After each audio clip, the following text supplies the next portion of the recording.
The Playing Our Part Foundation, or POP, is a non-governmental organization that was formed by a collective of young men and women and focuses on providing groceries to orphanages and hospices around South Africa, with particular focus on HIV-orphaned children. The group's programs include POP Homes, POP Education, and POP for Women, and it also forms part of the South African Delegate of Ambassadors for One Young World, where mentors such as Richard Branson and Kofi Annan offer them advice and expertise. Here to tell us more, we have Tami Malope, co-founder of the Playing Our Part Foundation. Tami, good morning and thanks for your time. Good morning, Tawo. Thanks for having me. Very clever play on words there. POP. How did that come about?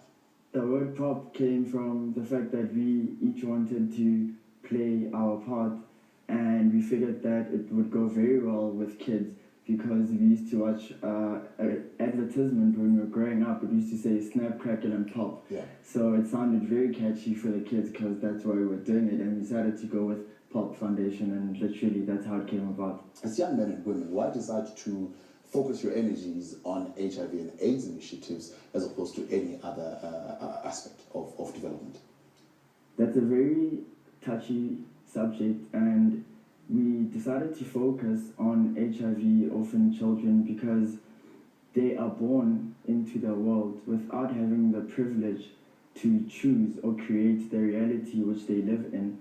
So not as saying that we are trying to solve all the problems of the world, but we just wanted to bring in some form of balance to the discrimination that they found themselves in from the beginning. After we started with POP Homes, which is where the HIV children fit into, we did go further to exploit other avenues that we could create some sort of change in.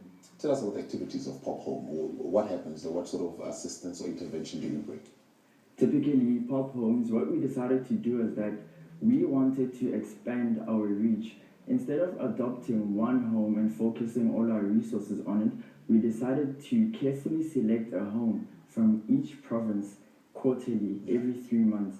And what we do is that we pool funds together and go buy groceries, medicines, a lot of stuff that the homes need, even toys for the children, just so that they can feel part of society. You know, it's one thing always getting food to survive, but it's another thing getting toys to live. And that's where the POP Foundation came in, where we bridge the gap between what you need and what you want. And is it easier for young people like yourselves to get funding for these projects? Tawo, I'll be honest with you, funding is always a problem, because when you ask someone for something and you don't know what you can give them back tangibly, it always creates that sort of distortion, especially because we need money from companies. Hence, what we did with the other co-founders, we decided to initiate something called the Young 100 Initiative. That is where the similar like-minded individuals come into play, where we each contribute a minimum of 10 Rand a month and then pool the funds together, which become quite substantial. We now have 52 members, so we can do the math around about how much we collect a month. Further than that, we have had other partners that have helped us. Companies like Seacom, Asus Travel, Tamted Properties, African Group, World 8, they continue to help us and support us. And although it's not funding, as in monetary funding, but just their support with it, be it cars, be it accommodation, or facilitation of platforms is enough. So that's how it all comes together. I guess it becomes easier when they see that you're also invested in it with your own personal money, right? It becomes much easier. It's much easier, they come and bring support. But how many homes do you have and how many beneficiaries are actually enrolled in your program? At the moment, we've reached 6 homes, and from POP's initiation, or inception rather, we've reached about 900 orphans to date. Awesome stuff. Great work you're doing. And please give us pretty much a summary of the other programs now that you're getting into. Getting into POP Education and the likes. Expand on that a little. I'll start with POP for Women. POP for Women is not a women's league that can only be joined by women. POP for Women means playing our part for the women of South Africa. So we have initiatives that are currently going on where we empower women by various forms. I'll tell you the immediate one that we're rolling out in the Northwest.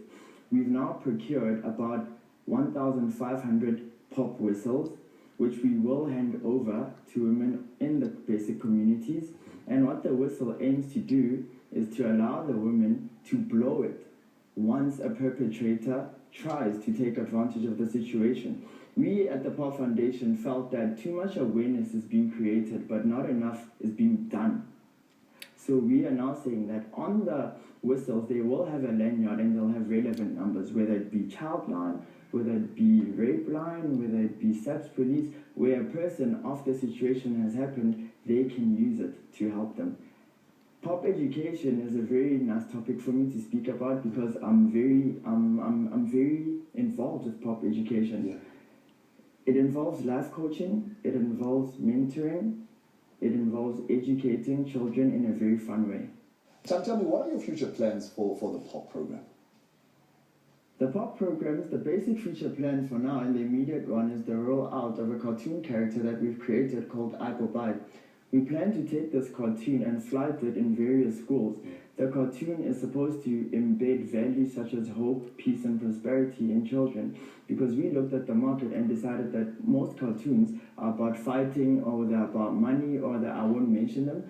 So we've now said, what can we do positively so that the kids can relate learning and funness?